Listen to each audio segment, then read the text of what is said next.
we do want to welcome everybody today. We have a whole bunch of people interested in this. A lot of questions. I know cybersecurity is just about solved, right, Joe? There's not a whole lot going on anymore. So Well, we do appreciate all the agencies that have decided to sign up today. Quick disclaimer, it's not endorsed by GSA. These guys happen to be GSA folks. Informational purposes only. Man, one of these days I'm going to fix that. And all participation is voluntary, and government personnel is not endorsement to purchase from any vendor, and this session is being recorded. So we have some of these that came in. If you'd like to include you in what you would like to see in this best briefing ever, the information from Lynn, the information provided helps me manage risk. Hey, that's probably a good thing, right? Right, Joe? Yep, we got that. We'll cover that. We'll cover that one. Margot from Treasury, it can identify how to prioritize actionable plans to reduce risk, to reduce and mitigate risk. Very similar to Lynn. That's awesome from Margot. And Michael from FAA, discuss ongoing supply chain issues affecting the U.S. Just a couple things that might cross over into that. What do you think, Joe? We'll touch on it. It's not How about this one? On supply chain, though. Amber says the briefer wears a funny wig. What do you got? What do you got? You got anything? I'll tell you what we'll do, Amber. Instead, I got my Uncle Sam hat. Does that help? I can wear my Uncle Sam hat, at least for this part. From Jamar from HHS, I learned something new. Anything new, Jamar says. So we're going to make sure you get something out of it. All right. So Perellis, it starts on time, message is clear, and ends on time. Let's do our best. How about that, Joe? We will give it a grand effort. Yeah. William from the VA addresses potential threat techniques of hacking systems using ChatGPT 4.0 and what countermeasures we have. I like that. Very cool. Anybody else have anything else you want to do? That's the end of the Uncle Sam hat. I'm sorry, Amber, you don't get the best briefing ever because Joe's not willing to put on a wig. So I'm sorry about that.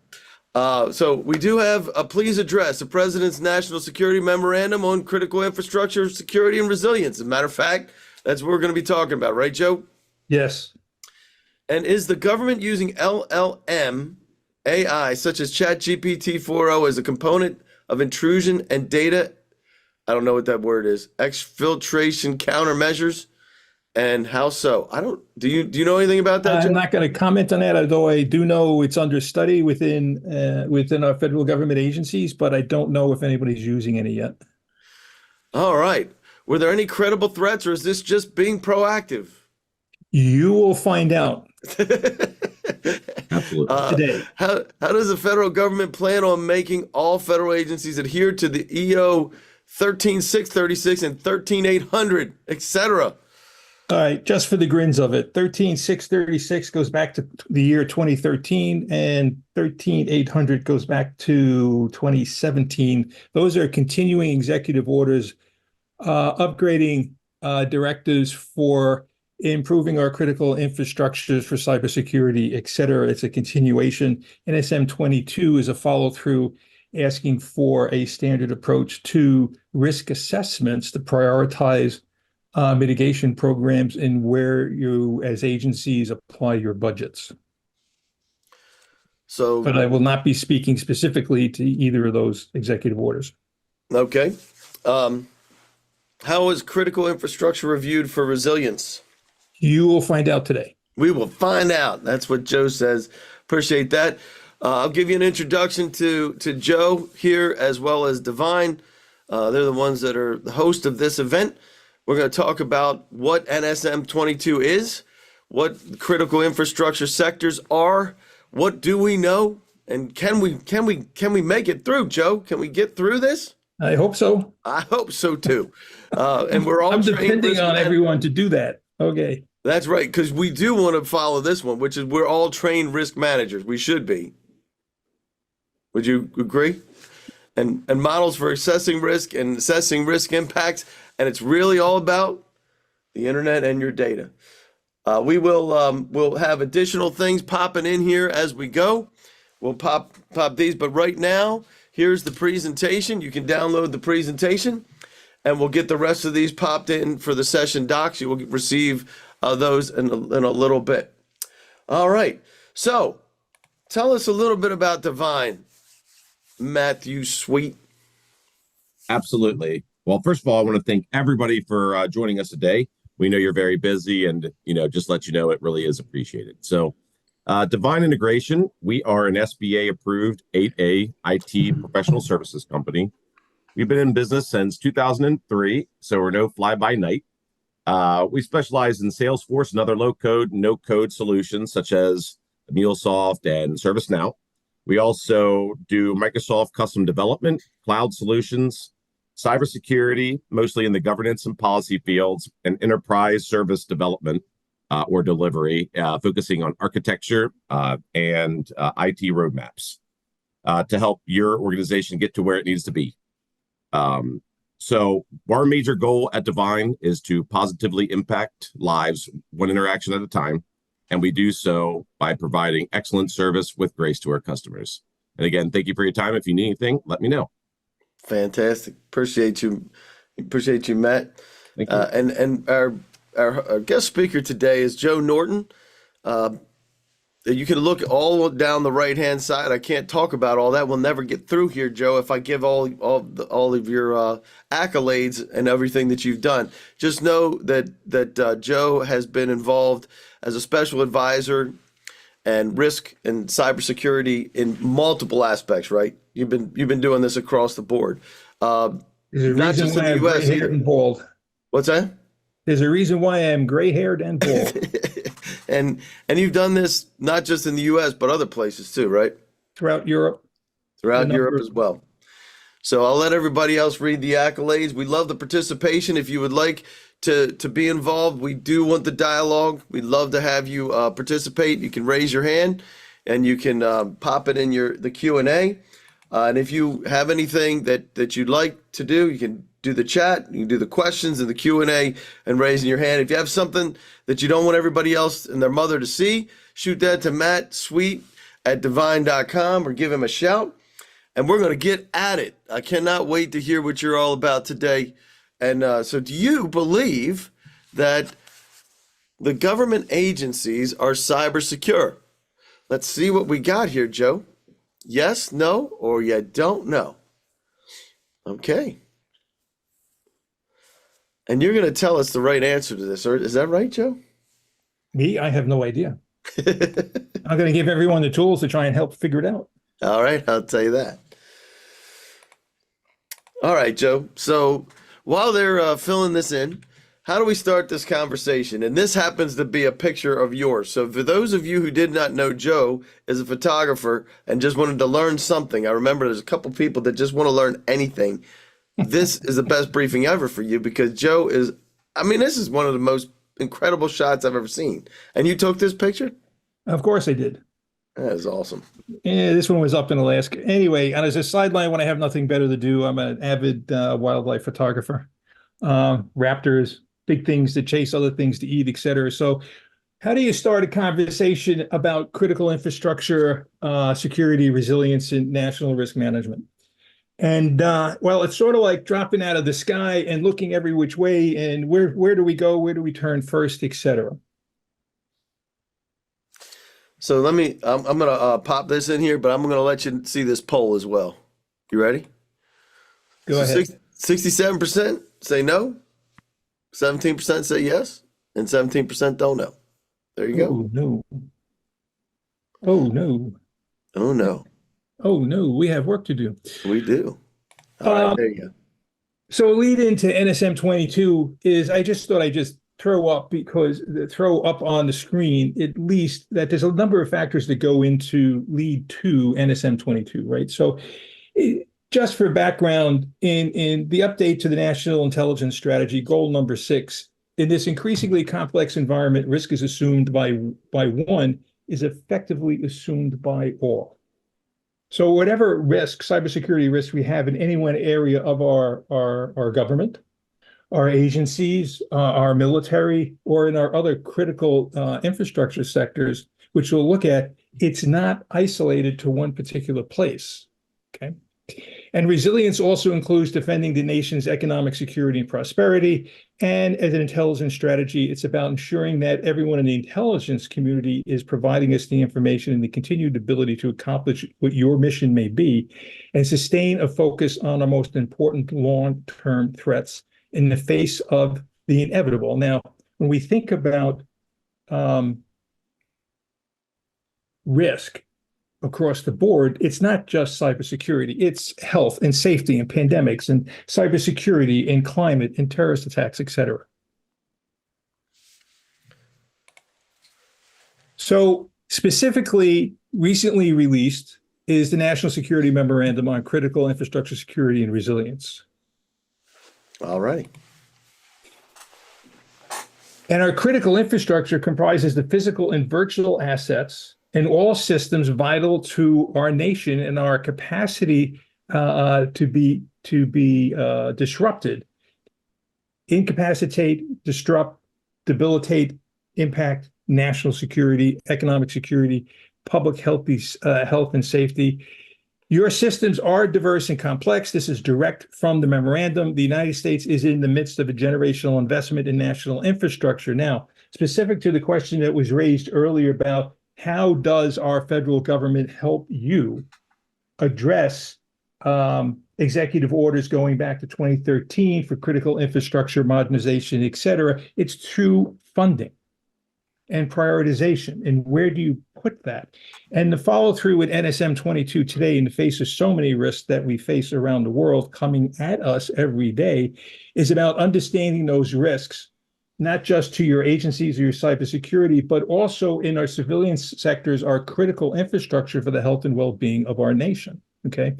Modernization efforts will ensure critical infrastructure provides strong and innovation economy, protects American families, enhances our collective resilience to disasters before they happen, and creates and sustains a resilient nation. Now, that sounds a little pompous. Even to me, it sounds a little pompous, but stay with me a little bit. What's next? We also face an era of strategic competition with nation-state actors who target American critical infrastructure and tolerate or enable malicious actions conducted by non-state actors. Now, I'm not going to read this whole paragraph out of SM-22. It's in the deck. You will receive this. But I thought it was important to highlight that we do face critical risks as a nation in places that sometimes we don't think about. Next. The goal is to advance our united effort of strengthening and maintaining secure, functioning, resilient critical infrastructure. It's repetitive, right? We want to really hammer this out. The policies and principles behind NSM-22 are, if I may highlight, risk-based approach. Now, today I address a risk-based approach, not every one of the policy statements, but just the risk-based approach. And the objective of a risk-based approach is identifying and prioritizing critical infrastructure security risks wherever they may lie. Now, I'm going to put, obviously, today a strong emphasis on cybersecurity, but we're talking about all risks that we face. And I'm going to make a very bold statement right now.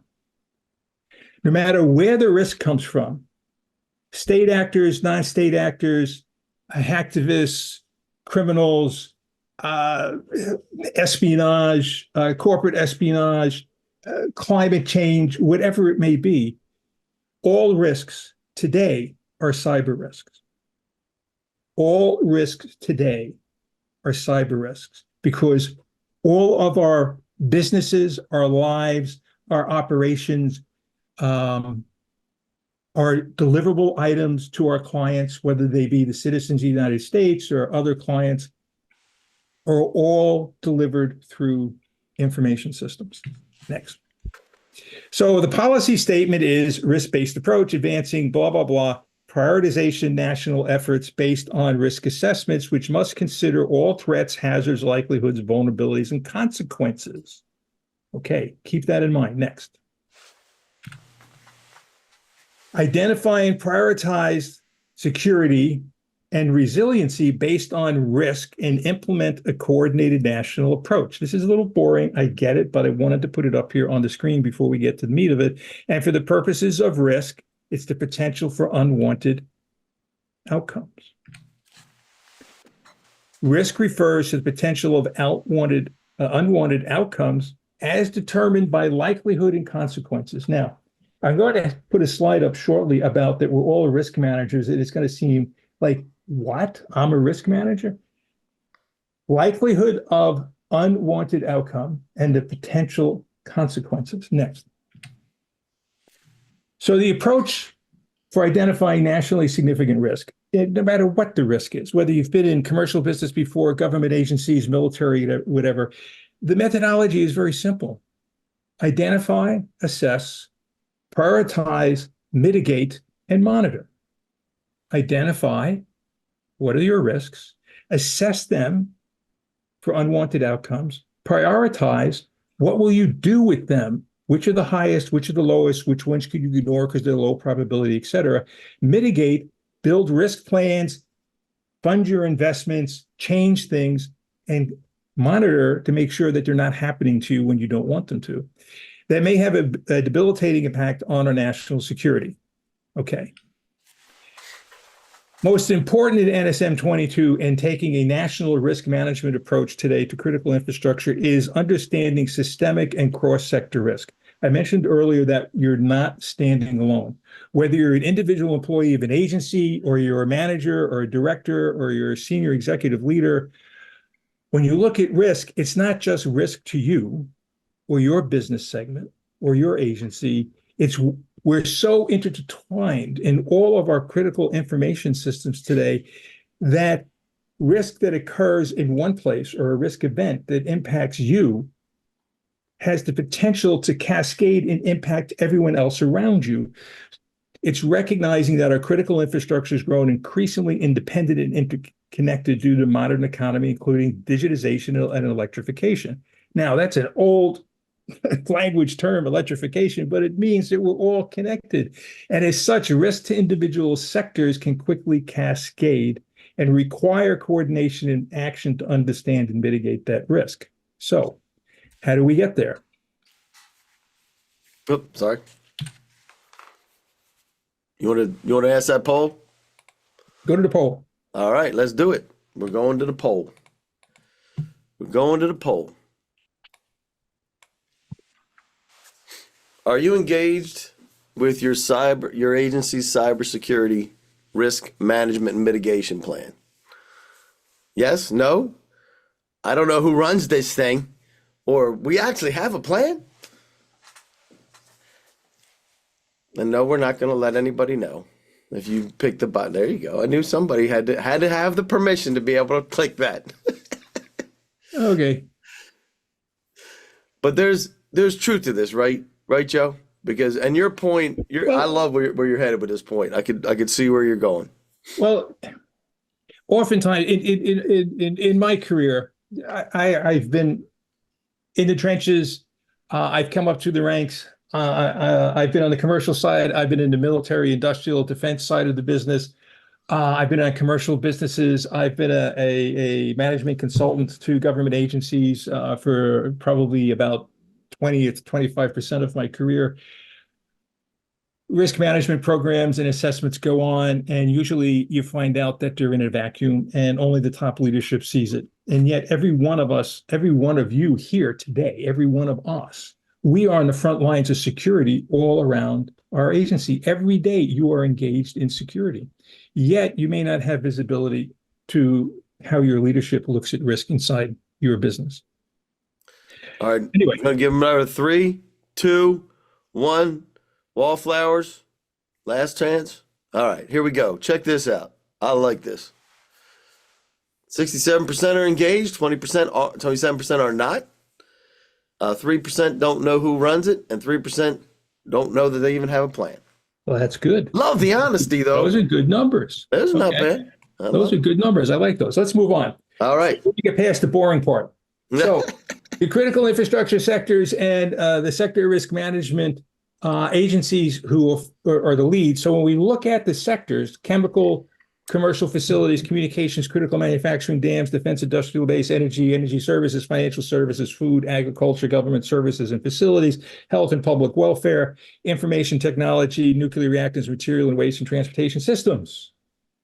Those are the identified critical sectors we're worried about across our nation, and every one of your agencies supports these areas. Not every agency supports some area and some multiple areas, but the Sector Risk Management Agency, for the lead of a national risk management approach, is listed by sector: DHS, Department of Treasury, Department of Agriculture, GSA, Health and Human Services, etc. That doesn't mean that your agency is off the hook. It just means that DHS has the lead in ensuring that the risk assessment occurs. Okay, let's move on. And just point out, which somebody mentioned before about the whole idea about supply chain. All that gets baked into that as well, right? Well, if we back up a slide, All right. I'll answer your question. So if you look at chemical, all the major chemical processors out there. So it's everything that's involved, not just from, hey, what is the agency that's supporting the chemical sector? Who are the major commercial providers of chemical capabilities for and processing in the United States, and all of their supply chain? It cascades all the way through the extended supply chains for everything we do in this nation. I don't care whether it's commercial facilities or communications or critical manufacturing or dams or water supplies, et cetera. Of course, it includes the supply chain, and not just the information security supply chain or information system supply chain, but the physical supply chains. Okay. We did have a report from Stacy saying the list has some backwardness because DOE is responsible for energy, not emergency services. So we're going to fix that. Thank you, Stacy. Moving ahead to a slide that doesn't have. Keep going. Go next. All right. So what do we know? What do we know? Whether you believe it or not, the wolves are already here. And in many cases, the wolves are not only at your perimeter trying to find a way in many cases, they may already be inside your perimeter. Whether we like it or not, that's the state of affairs. Next slide. So let's take a look at what we do know. General Paul Mascone, former head of NSA. At this moment, the United States faces escalating threats posed by China, Russia, Iran, foreign cartels, sophisticated hackers, WMD proliferators, supplies, terrorists, and more. And he goes on in an article that he wrote in February of 2024 to speak about what remains his biggest worry. And as being an information technology professional my entire career and a security professional, what worries me makes ourselves blind to external threats. We make ourselves. There's so much around us and so much noise that often it just becomes background instead of a core focus. Maintaining vigilance. Let's go to the next piece. Christopher A. Wray, FBI director, his Senate testimony in December 2023. I have never seen a time during my decades-long career when so many threats against the United States were elevated as they are now. Everybody feeling good? Oh, I'm not here to make you feel good. CSIR alert in February 7th, 2024, alert code Alpha 24. I hope every one of you saw this and are acting on it. The U.S. authoring agencies, CISA, have confirmed that Volt Typhoon has compromised the IT environments of multiple critical infrastructure organizations, primarily in communications, energy, transportation systems, water and wastewater systems, in the continental and non-continental United States. I had not seen that. Wow. Keep going. Insidious cyber threat. This is an article, and I use this in many of my talks just to go back to, cyber threats have been around for so long that, again, there's so much noise, it's become like, oh, okay, it's there, it's not my problem. However, Foreign Affairs, Jacqueline Schneider penned an excellent article, which was published in 2021. And it'll be part of your download decks. Cyberspace should be understood as a domain of conflict with key terrain that the United States needs to take and defend. We cannot ignore it. Next. The World Economic Forum Global Risk Report for 2024. Cybersecurity is rated by the World Economic Forum as the fourth highest risk, cybersecurity. And they're hoping within 10 years it'll drop to eighth, but it is the highest risk. So we're including this report in your download package for more detail. The Alliance Risk Barometer of 2024. Now, if you're not familiar with Alliance, it's an insurance company. It's European-based, and it ensures the cybersecurity aspects of a huge swath of commercial businesses around the world, multinational businesses. They rate cybersecurity as the number one global risk to business. Homeland Threat Assessment. If you want to take a look at how Homeland looks at it, 2024, public safety and security, border and immigration, critical infrastructure, terrorism, illegal drugs, foreign misinformation, disinformation, etc., transnational criminal organizations, disruptive and destructive attacks, espionage against critical infrastructure, the list goes on. We're including this assessment in the download pack. DNI's Director of National Security Annual Threat Assessment, U.S. intelligence community, state actors, China, Russia, Iran, North Korea, and conflicts. Oh, by the way, the state actor threats that we face haven't changed in the past 20 years. They're still there. They get worse. Transnational issues, disruptive technology, shared domains, non-state actors, organized crime, human trafficking, etc. Keep going. Department of Defense and climate risk, looking at climate risk for the Department of Defense is about droughts, floods, water supply, critical assets being flooded, agricultural production being reduced, and infrastructure damage. Let's keep going. State-sponsored attacks. The U.S. government disrupts botnet People's Republic of China uses to conceal hacking of critical infrastructure. This was published in February 2024. This is alarming. Hibernating cluster wakes up to map the entire internet, but what could it be planning? Chinese state sponsors are acted again. This was published in April of 2024. Mapping the entire internet. However, is it hard to determine why? Okay. NBC News. Russia brazen intensifying sabotage campaign across Europe, disrupting information systems. This has all been focused at countries in Europe that are support for Ukraine, conducting sabotage campaigns across Europe. Chinese hackers, you remember these ones, right? Chinese hackers stole emails from the State Department, the Microsoft breach, etc., investigating reports of data theft involving federal tech consulting firms. Change Healthcare. Change Healthcare cyber attack was due to a lack of multi-factor authentication. So says the CEO at its Senate grilling on February 21st. Okay. The CEO says it was lack of multi-factor authentication. Now, many of you who are on the call today were probably impacted by this. Okay. Change Healthcare, which is a small, believe it or not, a small subsidiary of United Healthcare, actually processes 80% of the payments for medical care from doctors' offices, hospitals, pharmacies, etc. And over the past couple of months, if you run into trouble with your insurance because you were denied getting your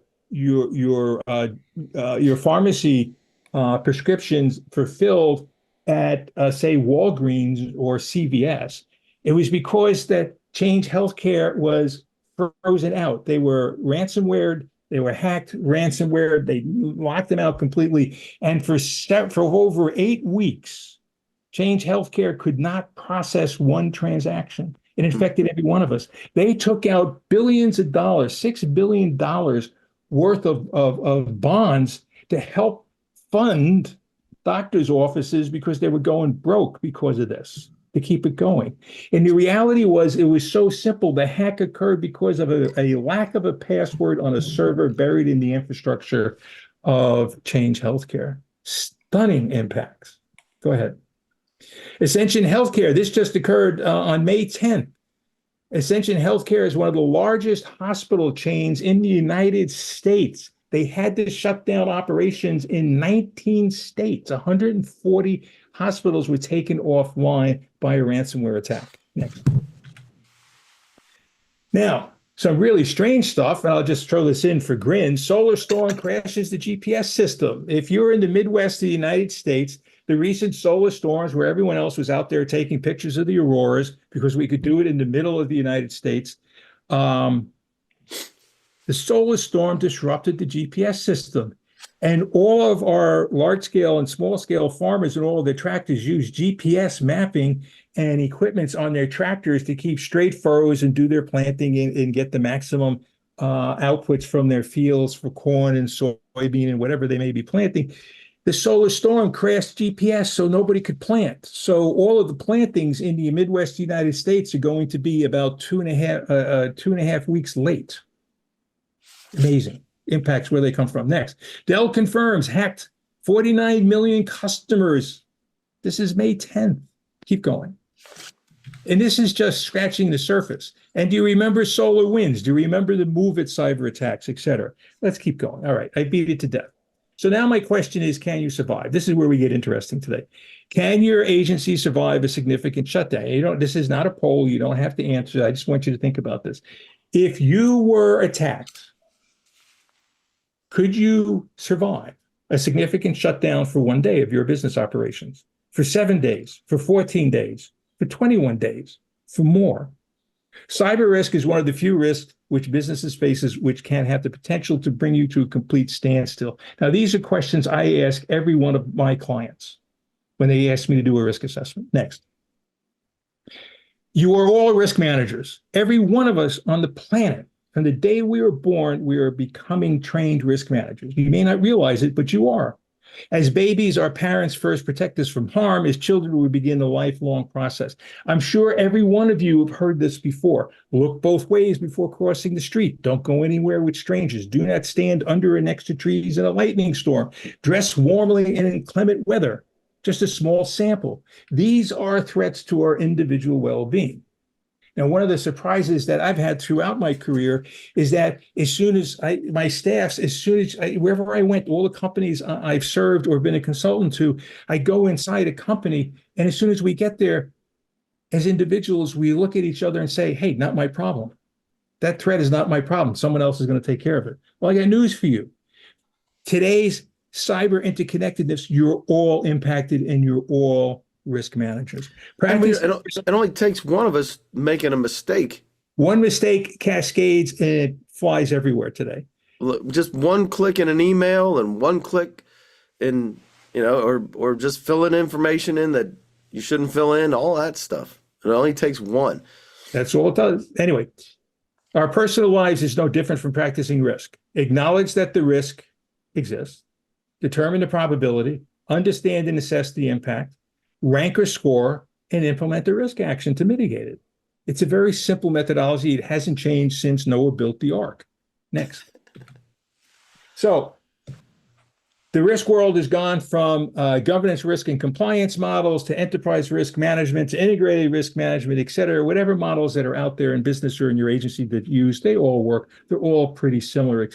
Usually what we're seeing in a progression in the risk management profession is bringing in more factors to risk and understanding different aspects of risk. Next. And there are new and emerging models like the director and the risk frameworks. I have to say that I'm a founding member of the Digital Directors Network, which is not affiliated with Divine.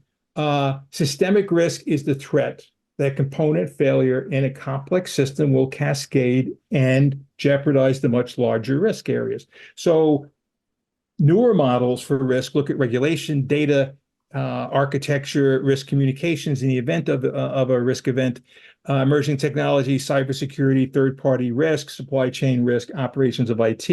And we look at the cross-jurisdictional nature across places and organizations. Can systems be replaced? What are their interconnectedness, size, scale, scope, and complexity? Next. NAS's methodology for adversary obstruction, which is all about understanding risk and then obstructing the adversary from impacting you, to generate a plan to respond and ensure it is fully implemented without exceptions. So, hence, a national risk management plan. Next. Identify, assess, prioritize, mitigate, and monitor not only sector-specific risk, agency-specific risk, and having a risk mitigation plan, but also crossover sector risk assessments where risk can cascade through interconnected systems. Look at risk from an asset level to significant risk nationally to sector risk and crossover. Next, please. Threat catalogs. What are your threats? I put this in as example for you, external and external. Your adversary base is common to all of you. Nation states, cyber criminals, cyber terrorists, hacktivists, and insiders. They all have motives. They all have targets. They can all impact you. And they all have threat vectors. And what is a threat vector? That's how they attack you. The threat vector is how they come in, how they attack you. Now, I could read every box in this. It'd take a lot of time. We could have an entirely different discussion about threat catalogs. I just wanted to put this in there. You can read it in the downloads. But think of when you're doing a risk assessment, who are your adversaries? What are their motives, their targets? How can they impact you? And what are their vectors? How do they implement their threats? Next, please. It's not working. There we go. Cool. So thinking more specifically about cyber threats, directions, vectors, and types. Cyber threats come from, we just looked at those, hostile nations, terrorist groups, corporate spies, organized crime, disgruntled, et cetera. Your attack vectors are compromised credentials, weak credentials, malicious insiders, poor encryption, misconfiguration, phishing, and ransomware. Vulnerabilities that aren't patched, brute force, denial of service, SQL injections. If you're in the cyber side of your world, I'm sure you're well familiar with this. And the threat types, okay, the types of threats, how and what they attack, they use malware, spyware, phishing, et cetera. These are the things you need to assess your information systems for and determine if there's high risk or low risk. And I will still say today that 90%, or I shouldn't say maybe it's not 90%, 85 to 90% of most successful hacks today are through compromised or weak credentials and phishing, social manipulation and phishing. It's usually not an esoteric attack that gets you.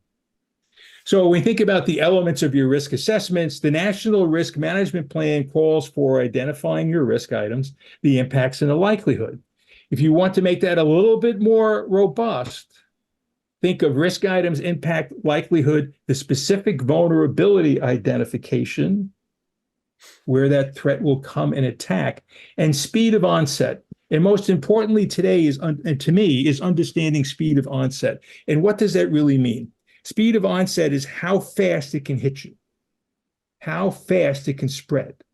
Once someone, a malactor, is inside your infrastructure, how fast can they spread across your network? How fast across all of your assets? How fast can they connect to who's connected to you in another agency and another sector and another business and another supply chain member? And conversely, if you have a supply chain member who is attacked, how fast and what connectivities can they mitigate? How can they route from your supply chain members or your outsourcers to you and your core assets? That's why today, in today's cybersecurity world, speed of onset is important. And very specifically, there was a question about AI and cybersecurity and protecting. And I will say this, another bold statement on my side. There's nothing esoteric that artificial intelligence in cyber attacks is doing to you. It's the same stuff. It's the same threats. It's the same threat surfaces that are being attacked. What's changed with AI is the speed of the attack. The speed of the attack. Okay. So risk mapping, you can do risk maps on plotting. You could do color coding, et cetera. You could do numbers and putting numerical values 1 to 10, et cetera. But whatever you do, however the methodology you've adopted in your agencies, I would ask that you include impact, likelihood, vulnerability, and speed of onset as part of your assessment. Okay, next. So if you want to calculate it, the way we calculate it in the commercial business world is always about expected cyber loss as a financial risk. It's the sum of the risks times the probability. Now, data breach, ransomware, email corruption, weak credentials, misappropriation of funds and assets, denial of service, whatever it may be. Take the sum of that and you can get a financial number behind that. What is the impact? We go to the next one. You can expand upon how you look at that and calculate it by inherent cyber risk, as well as how you're adjusted for cyber hygiene. Next click, please. Yep. So We do have a question real quick. go ahead. From Stacy. Are you going to address what is expected of the SRMAs as a result of NSM-22? Yes. Fantastic. Well, it's a very simple statement. They're expected to do have a risk assessment plan for your agency or the critical sectors or the crossover impacts in your risk assessment plan. So if you're in the agency, every agency should be doing a risk assessment plan. That will roll up to the agency that's in charge of pulling it together for the critical infrastructure sectors. And then they will roll all of those up into one larger risk assessment plan for the critical sector. Okay. So in inherent cyber risk, again, is what are the business impacts? Ways of looking concretely at it is revenue at risk, intellectual property, fines, fees, response costs, recovery costs, litigation costs, and revenue recovery. Those are the aspects that go into understanding what the full impact of a risk event may be. Okay. The threat context is where is it coming from? What is the attack group, their activities, their patterns, their attacks, et cetera. You can mitigate that business impact times threat context. Then you can multiply that out against cyber hygiene, which you can add a factor on mitigating that risk based on what your cyber security maturity may be based on cyber controls for NIST, SOC, ISO 27001, or et cetera. Okay. Yep. And Stacy says, understood. As someone who works for a subsector of an energy sector, my main concern is that DOE look at all of the subsector risk and not just their own internal risk. I agree with that, right? And I don't mean internal agency IT cyber risk. Hang on one second.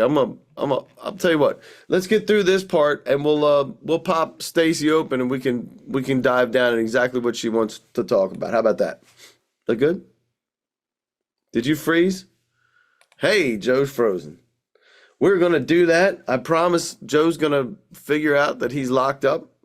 And welcome to what happens on Zoom.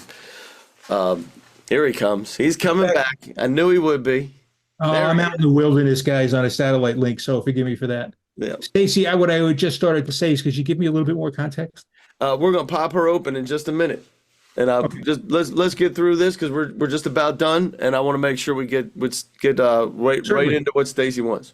Okay, so following through for other tools that are out there, CISA does have a cybersecurity evaluation tool that's available to any of you to download, install, either run it online or download to your desktop.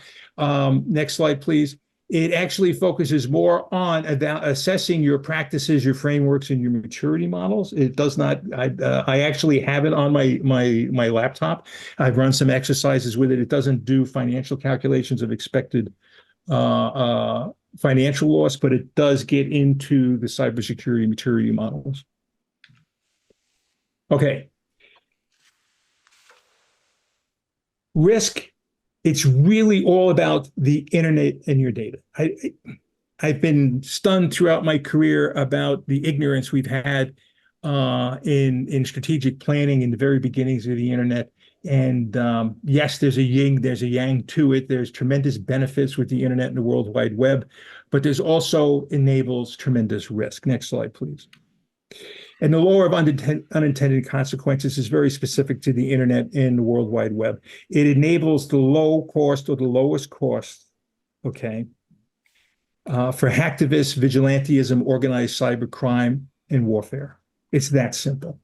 The next large conflicts around the world will not be initiated through armed conflict. They will be initiated through attacks against critical infrastructure and information assets and financial systems.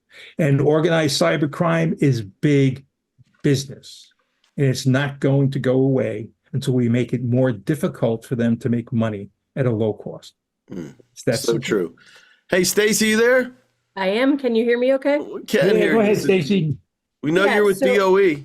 I do not work for Department of Energy. Okay. I work for the Bureau of Safety and Environmental Enforcement within the Department of the Interior. All right then. They are responsible for all things on the Outer Continental Shelf, all energy operations. And I have been kind of heavily involved for like the last year plus in various cybersecurity things, including the White House-led Cyber Regulators Forum. I co-chair one of the task forces, and I just hosted a multi-agency tabletop exercise Oh, excellent. about cybersecurity, largely focused towards operational technology, ICS systems on the Outer Continental Shelf.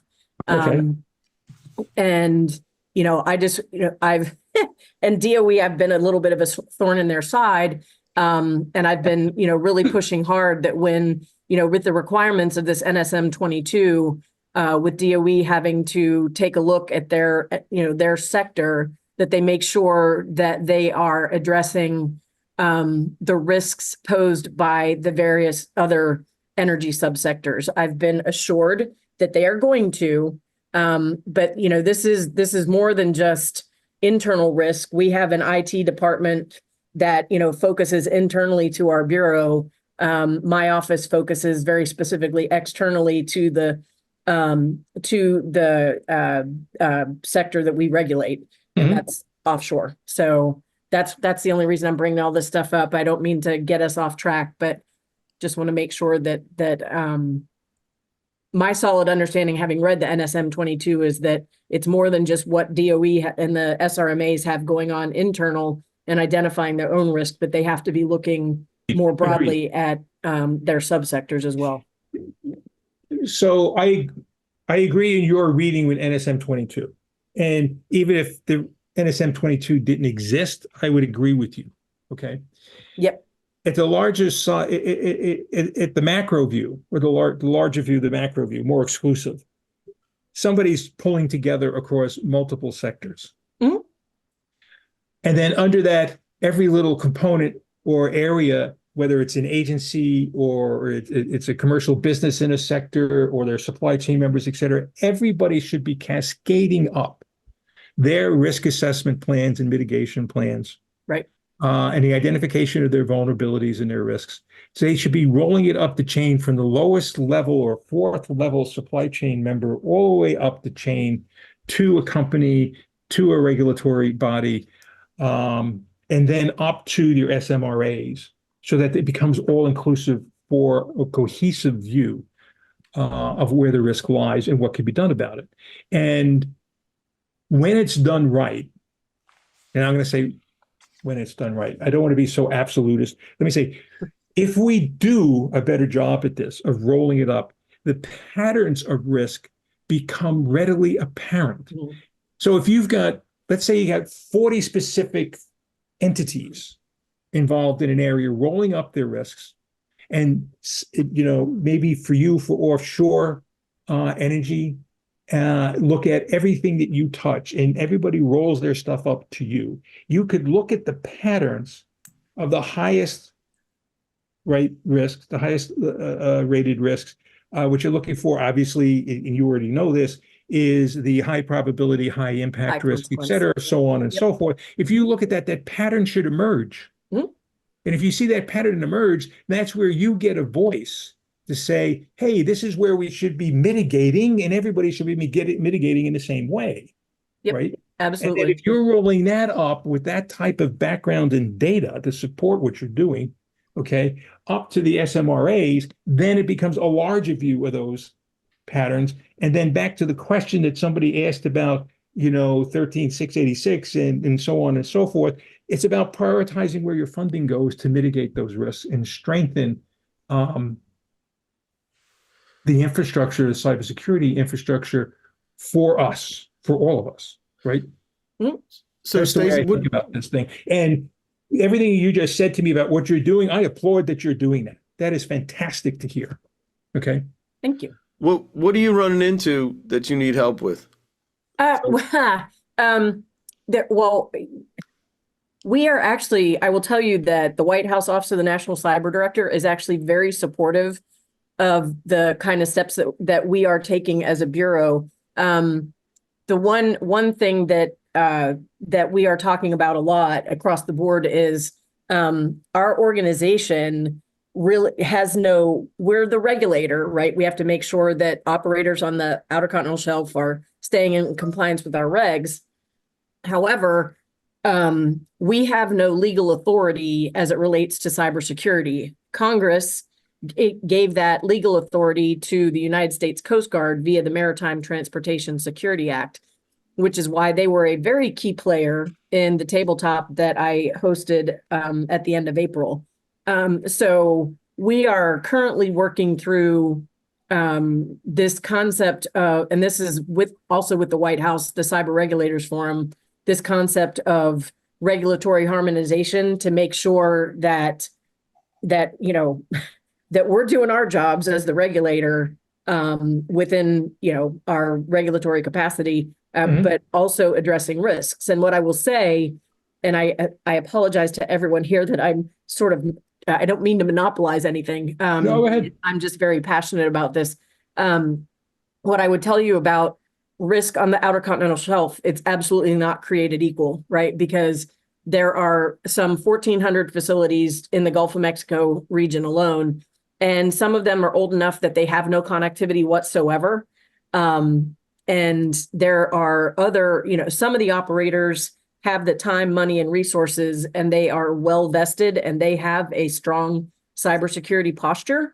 I'm more worried about those that are kind of in the middle that may not have, the financial wherewithal to invest the way they should. So my bureau actually have folks currently working on risk profiling to address just what you were saying, Joe, kind of, low probability, high consequence versus high probability, high consequence, and everything in between. So I wouldn't say necessarily true obstacles, maybe just some challenges that we are working very diligently to address. Well, you are awesome. So I applaud your efforts, and anything I could ever do to help you, feel free to reach out to me at any point in time. It's fine.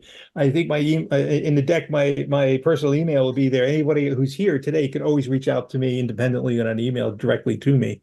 I keep a wide dialogue going with everyone I worked with throughout my career. What amazes me is at times the way we work in the United States, okay? Government, commercial enterprises, okay? It costs money to put risk mitigations in place. The threats are so large today that we have to upgrade, or the weakest link is what's always going to get us, right? Every time. Every time. So the commercial economy is disincented on the commercial side to invest, because all the money you take from your commercial operations to invest in implementing more cyber controls or more robust security infrastructures, et cetera, for information protection, blah, blah, blah, blah, blah, it comes away from profits. Yes, it does. Okay. Right.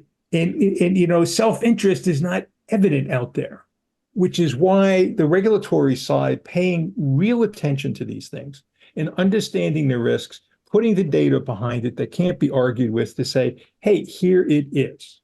Okay. I used to go through this just inside commercial enterprises, large multinational, 20, 30 billion euro companies or dollar companies in my career, running up risk assessments, et cetera. And everyone would complain, well, nobody does anything with it. They're not going to invest anyway. And I would say garbage. Document it, put it up, make it very, very visible so that nobody can argue with it. The risk is there. Then it becomes a discussion point through the regulatory bodies with the most senior leadership of the companies that you're trying to regulate in your sector, and make it very visible to them that that's where their weaknesses are. Okay, so they cannot hide behind them. And then you can't fix all ills that you want to mitigate But this is why the risk assessment approach on a national basis is so important, to be able to say, hey, these are the ones we should pay attention to, not trying to solve, all sins for all people, but get to the right ones, and do the best job we can. And it all comes through visibility and awareness. Visibility and awareness. I preach this to every one of my clients. Make risk visible. And that's what you're doing. For great stuff, Stacy. Don't go anywhere. I do want to make sure we get out of here on time, because that would be the best briefing ever for somebody, I remember. So we're going to ask if you'd like to continue the conversation, how to protect your agency, if you want to find out how you can meet the NSM-22 initiatives, or you want to discuss something else, pop it in here. It'll get to Joe. It'll get to the folks at Divine, and we'll make sure you get that. Carlos had a comment early on when you were scaring everybody to death. I've always heard the U.S. was on the lead of cyber awareness and proficiency, but the more I hear now, the above sounds more like propaganda. Is the U.S. behind that comparatively? I think, aren't we all in the same boat pretty much? I think we're all in the same boat. So on the flip side, I'm not gonna hide behind in saying that we in the United States are the white knights. Okay. We're involved, our intelligence communities are actively involved in information intelligence and seeking out and protecting us as best that they can. So everybody's playing the same game. The key is, what are their motives and what do they intend to do? So when we look at nation state actors against us in the United States and what we're faced with, it's all about other nation states gaining some value. Okay. Now, are we doing that? Are we taking other territories? Are we attacking other people? No. Are we watching? Are we trying to embed protections as best that we can? Sure. I would say that pretty much everybody out there, all around the world, in governments, in nation states, in businesses, et cetera, we're all pretty much in the same boat. Okay. But I will tell you, I've been in this business for over 50 years, guys. I'm an ex-submarine sailor, all right? I remember when I was a nuclear security officer, that it was really pretty simple, okay? I had moats, I had fences, I had a pier, and I had 2 hatches to guard, all right? And we didn't have the internet and connecting all our information systems together. Right? I have to tell you, the stuff that we're facing, the proliferation and the speed for low-cost attacks, you know what? It's not a doomist. It's a reality. I'm trying to be a realist about what's out there. I can get on the deep web today and in 15 minutes acquire an entire suite of tools for $150 to launch a denial of service attack against any company in the world today. There's no doubt about it. Real quick, recap email will come out by the end of the day, early tomorrow at the latest. I want to say thanks for joining us. Here's Joe's information. You can get to Matt as well. We'll make sure we get your information out there too. Billy had a question. Stacy has to leave. Thank you, Stacy. I'm sorry we didn't get back to you quite as quickly. No Awesome. Thanks for joining us. Billy says, I appreciate the presentation data. It was a couple minutes late. That's for you, Billy. I was for medical and mental health records issues. Do you have any information you would like to spread about being able to protect mental health records and issues like that? I think that follows a lot of stuff. So all PII, it's the same thing we're trying to protect. So is there anything unique to it? It's the same protections that we have to go through, except making sure that you're paying attention. Are you protecting PII? Are you protecting medical information, et cetera? I did not address that specifically here just because it just isn't enough time. But again, my contact information is there. Feel free to reach out to me separately or through Matt. We'd be happy to get into a deeper discussion. It costs nothing just to have a dialogue, a professional dialogue among us, and we could expound it a little bit more deeply on the medical information side. Fantastic. And John saying, how do we incorporate exercises into increase awareness and preparedness? Say that again, please. How do we incorporate exercises to increase awareness and preparedness? Great question. So those are organizational change information programs, making them visible. So there's a communication aspect to this. getting people involved on how to deal with risk and risk events is a follow through on having a risk assessment.